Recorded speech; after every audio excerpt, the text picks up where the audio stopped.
masukannya, kemudian menyatakan aspirasinya, tentu saja akan kami terima. Sampai lebih baik kita menjaga ketertiban, kita menjaga semuanya berjalan dengan baik. Jangan sampai ada hal-hal yang tidak diinginkan.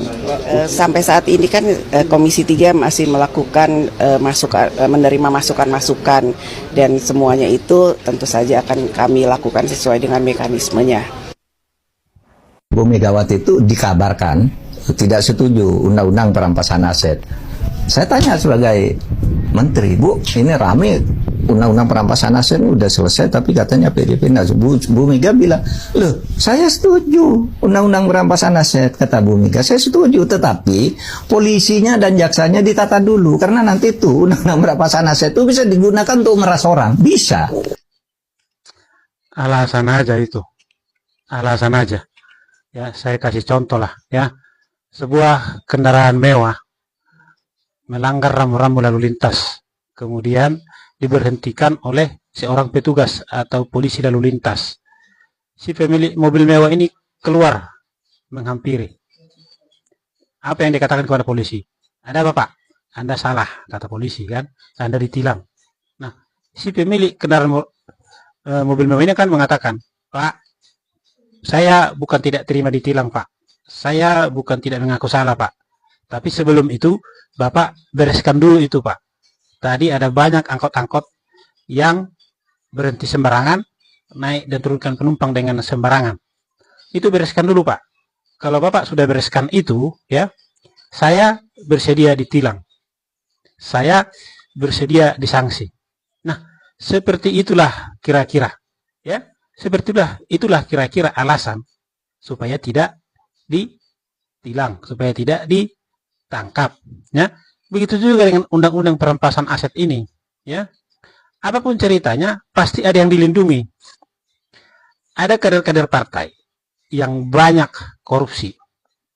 Banyak dari partai itu yang koruptor, bukan hanya partai banteng. Partai-partai lain juga sama, ya. Banyak. Jadi dengan alasan, ya, mengatakan bahwa pihak polisi, kejaksaan ataupun para penegak hukum belum beres, maka jangan dulu RUU perampasan aset ini disahkan. Bereskan dulu para penegak hukumnya, katanya. Nah, tanpa undang-undang perampasan aset pun, dari dulu kita sudah mengatakan, itu harus dibereskan. Tapi apakah gara-gara itu tidak beres, undang-undang perampasan aset jadi tidak jadi? Apakah gara-gara supir angkot itu tidak dibereskan atau belum dibereskan, si bapak pemilik mobil mewah ini tidak jadi ditilang? Apakah memang tolak ukurnya seperti itu? Tidak dong. Masa tolak ukur undang-undang perampasan aset harus tolak ukurnya adalah penegak hukum? Tidak. Ya. Kalau undang-undang perampasan aset sudah selesai disahkan, maka kita beresin lagi satu lagi, yaitu penegak hukumnya. Yang akan berjuang untuk semua rakyat. Saya minta Dedi Mulyadi dan Dhani Winata agar segera dibantu, didukung supaya bisa membantu saya di pusat, bisa membantu saya di Jakarta untuk kita bela rakyat Indonesia. Terima kasih. Terima kasih, Pak. Salam. Apa gimana? Tadi kan soal perampasan aset, Pak. Mungkin dari Pak Gubernur sudah apa? Ya, kalau saya sih apa yang menjadi kehendak rakyat dan itu memiliki orientasi pada upaya membangun pemerintahan yang memiliki keberpihakan pada rakyat dengan prinsip transparansi, ya kita mendukung penuh. Kita mendukung penuh. Spirit ini juga merupakan spirit dari masyarakat Jawa Barat. Puan Maharani tegaskan, kalau saya terpilih jadi presiden rakyat Indonesia, akan kejar para korupsi tanpa pandang bulu. Nah, siapa nih yang mau pilih Maharani jadi presiden, ya? Dan tidak luput juga ada beberapa komentar dari netizen. Yang pertama, bagaimana bisa dia sendiri pelakunya? Komentar kedua, coba sekarang sahkan UU hukuman metong koruptor. Jelas tahun depan dipilih sama rakyat. Komentar ketiga, semua juga gitu janjinya, pas udah jadi malah dia yang korup. Komentar keempat, Pak Prabowo pernah ngomong begitu. Kalau saya jadi presiden, saya kejar korup sampai ke Antartika. Komentar kelima. Emang harus banget ya kalau mau ngeberantas korupsi harus jadi presiden dulu? Tanggapan kalian apa tentang Maharani ini? Silakan berkomentar di bawah sini. Jangan tunggu viral. Ibu Puan Maharani minta negara gerak cepat dalam atasi masalah rakyat. Hanya minta saja, Bu. Terus kalau para pejabat itu tidak mau mengatasi masalah rakyat, gimana? Dikasih punishment nggak? Dikasih hukuman nggak? Bu, tidak heran jika masyarakat Indonesia menganut istilah no viral, no justice. Tidak ada viral, tidak ada keadilan. Karena apa?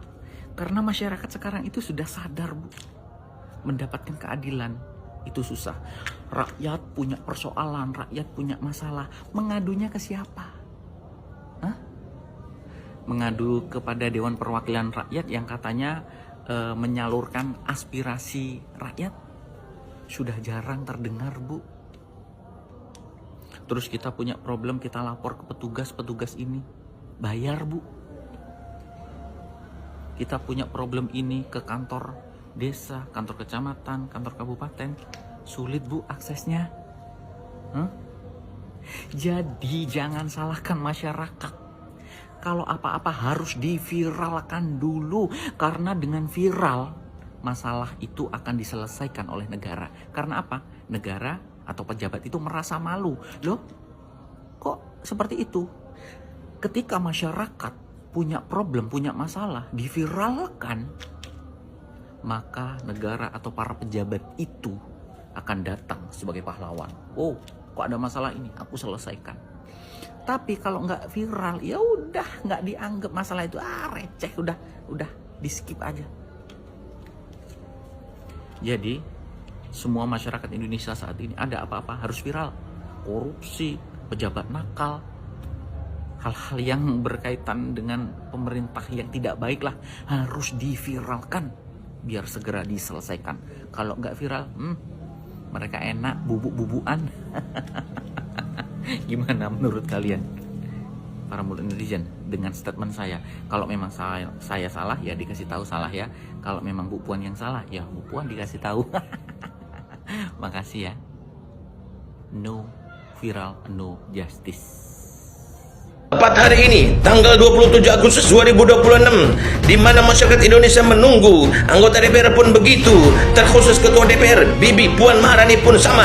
Mereka menginginkan agar perampasan aset para koruptor ini atas persetujuan daripada masyarakat Indonesia. Tanpa sepengetahuan mereka, demonya masyarakat Indonesia sebagian kecil di Jakarta yang membuat kemacetan di mana-mana ini, tanpa sepengetahuan mereka adalah bagian daripada undangan mereka. Bukankah kita tahu Indonesia ini terpuruk lantaran banyak orang-orang yang memakan uang rakyat alias para koruptor? Seharusnya Ketua DPR ini lebih cerdas daripada khalayak ramai berkenaan dengan masalah pengesahan RUU Rancangan Undang-Undang Perampasan Aset daripada para koruptor. Lantaran koruptor inilah Indonesia menjadi terpuruk, kemiskinan di mana-mana, kemiskinan merajalela. Seharusnya tanpa harus berdemo terlebih dahulu melalui wakil rakyat, itu sudah cukup untuk menyelesaikan masalah RUU Rancangan Undang-Undang Pengesahan Aset para koruptor di negara kita yang tercinta. Takbir, Allahu Akbar, tasbih, subhanallah, tahlil, la ilaha illallah, tahmid, alhamdulillah. Kemarin Puan Maharani bilangnya apa? Dia mau temuin pendemo. Terus akhirnya apa? Dia nggak jadi nemuin, katanya berbagai alasan lah. Bilang aja lagi ngatur strategi, ngamanin aset, lagi nelponin orang-orang yang terlibat, biar supaya diamanin aset-asetnya. Karena apa? Tanggal 15 Desember mau disahkan, ya kan? Ya kan masih ada waktu 4 bulan. Ya logika aja lah. Masa iya? Ya begitu aja kali. Emang susah kalau pejabat di Konoha tuh. Susahnya apa? Ya elah, nggak ada yang bisa dipercaya. Ampun dah gua mah. Itulah pejabat di Indonesia tuh. Makanya susah banget kita mau maju dari zaman dulu, dari zaman penjajahan dulu. Pejabat di Indonesia tuh susah. Korup semua. Mental bangsat, tahu nggak?